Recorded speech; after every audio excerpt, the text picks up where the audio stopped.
How's everybody doing? Chef Peter Ricardo with Food Bank of Central New York. Going to be doing some basic knife skills and knife care demo on basically when you get into using your food and you don't have some of these basic skills, you're wasting food already. So we start by organizing our area, okay? And by the way, food waste is countered by food utilization. This is the coat of many utilizers. So while we're talking, you just get the idea of how foods can be used before they become compost or waste. So the basic workstation, when you're going in to prepare a recipe or something, you need to be organized. The standard setup would be cutting board with something gripping the counter surface, okay? Sharp, good knives. A French knife, a boning knife is nice. It's a stiffer, smaller blade. A serrated knife is very handy for a lot of things. And a paring knife. That's all. 4 knives should get you through most things you need to do. And really, you can do it all with one. Okay. You have to have a sharp knife to do the work. This one is just a utility grade. I've had it for 40 years or something. It's a fine knife. And a steel keeps it sharp. It hones the blade. It does not sharpen the blade. For that, you need something. I like these. They're very inexpensive, very available, and you'll see it has a V, and that gives you a blade like this. When it gets dull, it's more like this. Simply take it and you drag it down the blade like so, and that'll put a great edge on it. You always want to wipe it off. It will put some filings on there and so on. Okay, let's get cutting, all right? We'll start with an onion. It's a favorite knife demo vegetable. You cut the flower end off, and I like to get it started, but then roll it so you have a base behind it. You can cut straight through, but when you get to the bottom, it's just gonna kind of tear off and rip off. So you roll it and you can get a nice clean cut like that. The root end, compost, okay? The flower end, no. We're gonna put that somewhere else. Talk about it in a minute, okay? Then you have the root end has that, you know, where the root comes in, has that tight part of the onion, and then the flower end is open. Cut down through. Same thing with the paper skin. Is it waste? Never. Is it compost? Not yet. Why? Well, because these still have flavor and they have something else. What does it have this doesn't have? Color. So you can put that in your stocks. It'll add a little richness to the color, little gold. So we keep that. And while we're at it, when you have stuff like that, just keep a little cache in your freezer, a little basket or something, and one in the fridge. Things you're not using now but you want to, throw them in there. Then when you make a soup or a stew or one of these things, you've got it. Okay, we have the root end that we never want to cut on the onion, so we're going to keep that away from us. And we can do like, this would be a straight cut. Boom. Just going across the onion to get something like that. If you turn it and cut with the tip of the knife almost all the way through to that root, but not all the way through, it still holds together, no problem. Then you can dice it, like so. Okay? That keeps it manageable when you're working with it. Some other cuts, if you take the onion and leave the root intact, maybe quarter it, cut it in half or quarter it, now that root is going to hold it together. You might want it to hold together in a stew or something like that. I like the looks of an onion that stays together for certain occasions. Then you have the straight cut, which was this one, and just finer cuts, and then cross cut. Of course, you got a minced onion. Easy peasy. Carrots are fun and interesting because, you know, they're kind of a funny, long, roly-poly deal. These have been washed. I don't even worry about the tip. You know, that's fine. If you want to, you should cut the root end off. There could be some soil in there. You don't want that. I would hang on to that for compost. There's the carrot. The easiest thing you can do, obviously, is a cross cut, like so.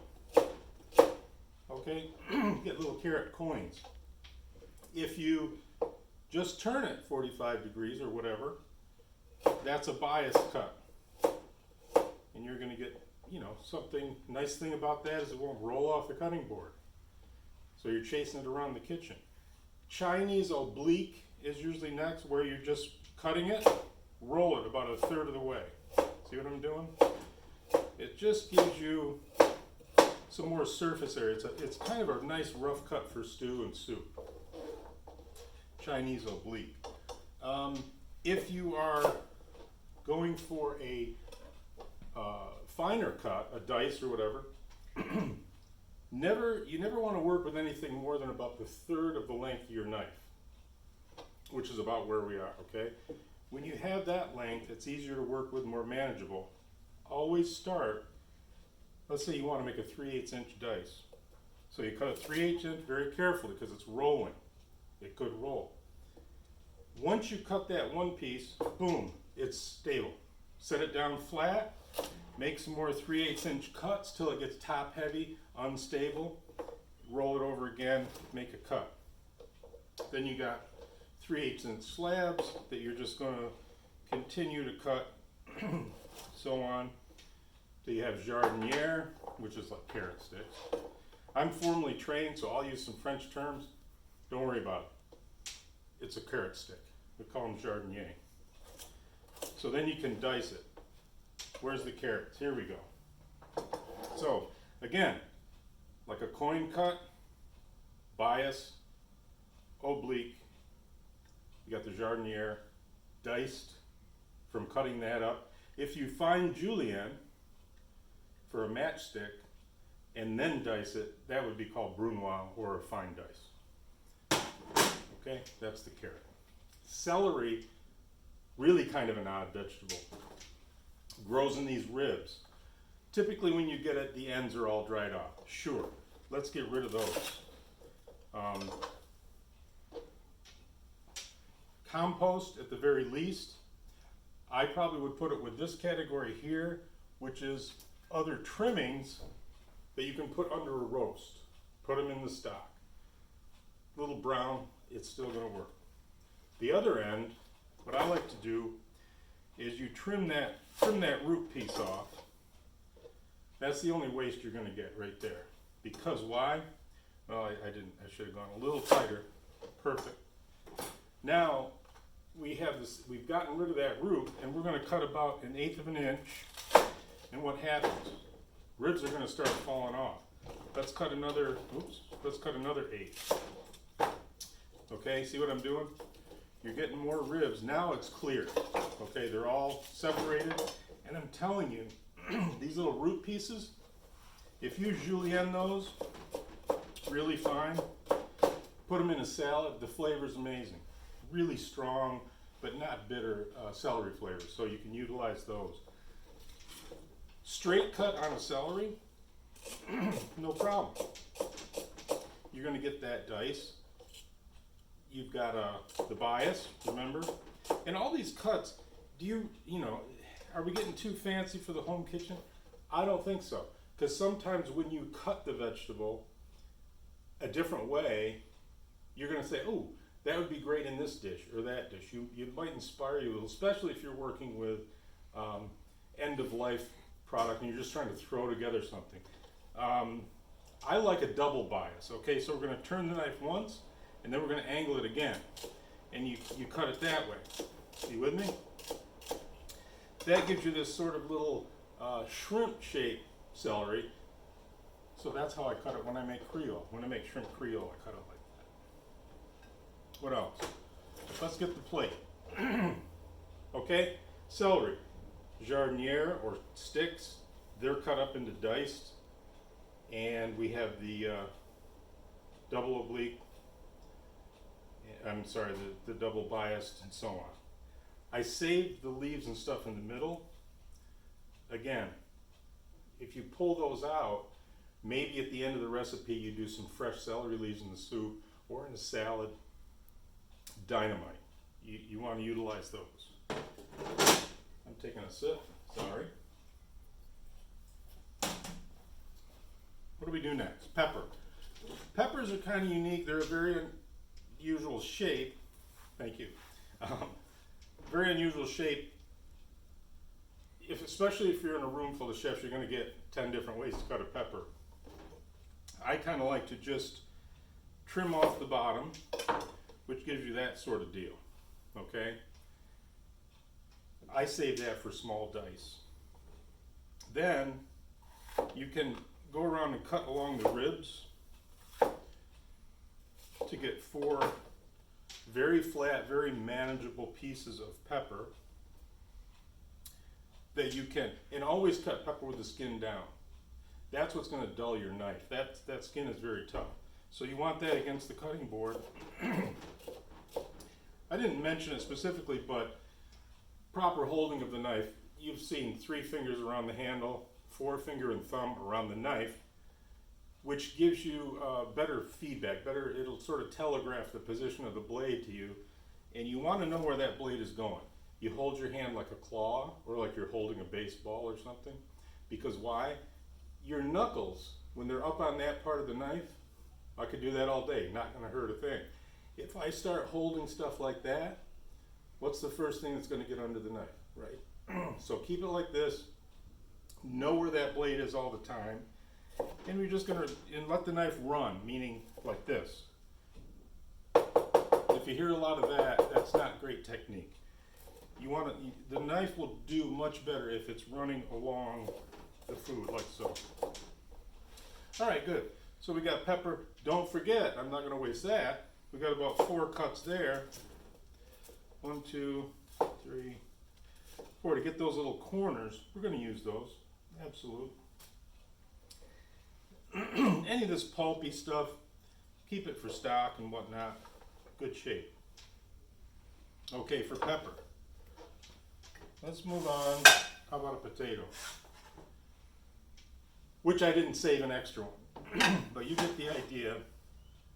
If you're starting with, let's use this as our full potato like so. You're cutting that flat edge so it's stable. Then you're going to cut these like a 3/8 inch dice slab, which you might want to do for a roasted potato, palmzana, stuff like that. And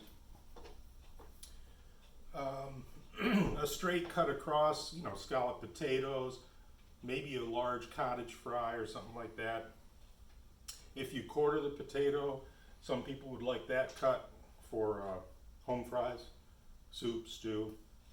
And of course, again, if you have a Jardiniere potato, you have French fries or diced. So we're going quickly because to give you the idea of as you cut vegetables differently, or maybe the condition of the vegetable will dictate how you cut it. These are good skills to have and to know. I'm going to switch out the board because we are going to talk about chicken.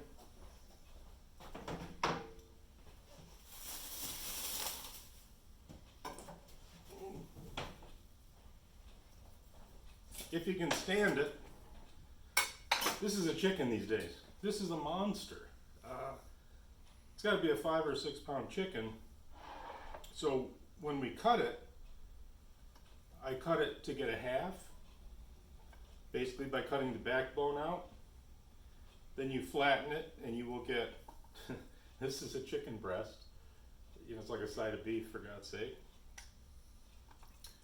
Thigh, drumstick. The flat bone and the drummy of the wing. The wing tip. You're probably not going to eat this straight up, but you definitely want to roast it in the oven for your stocks or whatnot. Neck fat. Look at this, neck fat on this modern chicken here. It's handy, it's good, but that's a lot of fat. So I tend to take that and I will dice it up, chop it up with some sage, black pepper, whatever, and you can stuff it right under the breast skin for more moisture and so on. So that's what you get. How do I do that? Well, chicken, okay? Breast, back, drum, and wings. Hold it with the back toward you, and you'll see sort of a fat line down the back. Take your French knife. These might be 10, 12-week-old chickens. They're very, so the bones are quite soft. So you can get that, once you cut that backbone out, then you can sort of flop it flat. They call this spatchcock, the way it is right now. And this is great for if you want to do pressed in, fire brick, cook it on a grill or whatever. It's just a flattened out. But now, if you want to take a leg, just go right down and find the joint, so on and so forth. I know I'm going quick, but I want you to just get the idea that this stuff is, again, the wingtip, great for stock. Then you have your chicken dinner, you're saving all the bones, and again, if you have that freezer cache, throw bones in it. It might have steak, chicken. I don't get fussy, we're just going to make some stock. Same thing in the fridge. I like to use one of the produce drawers where all the food, every 3 days or so, you go through the fridge, say, I got a little bit of carrots, let's have some celery. Put that in the lower right, or pick a spot, so that every 4th day or whatever, you're going to go there first and say, oh, I'm going to make an omelet, I'm going to make some hash, I'm going to make soup, stew, make my broth, make my stuff. Having a very comfortable feel for the utilizer recipes is extremely important, especially when you're trying to reduce waste, keep your fridge clean, and utilize all this food that so much energy goes into. Yeah, you went to the store, you bought it, but you really want to understand that this has also gone through seed selection, planting, some kind of fertilizer, whether it be organic or chemical, tending, harvest, transportation, processing, packaging. All that energy is lost when we throw out food. So please get in the kitchen, work on your skills, and join us again. Thank you.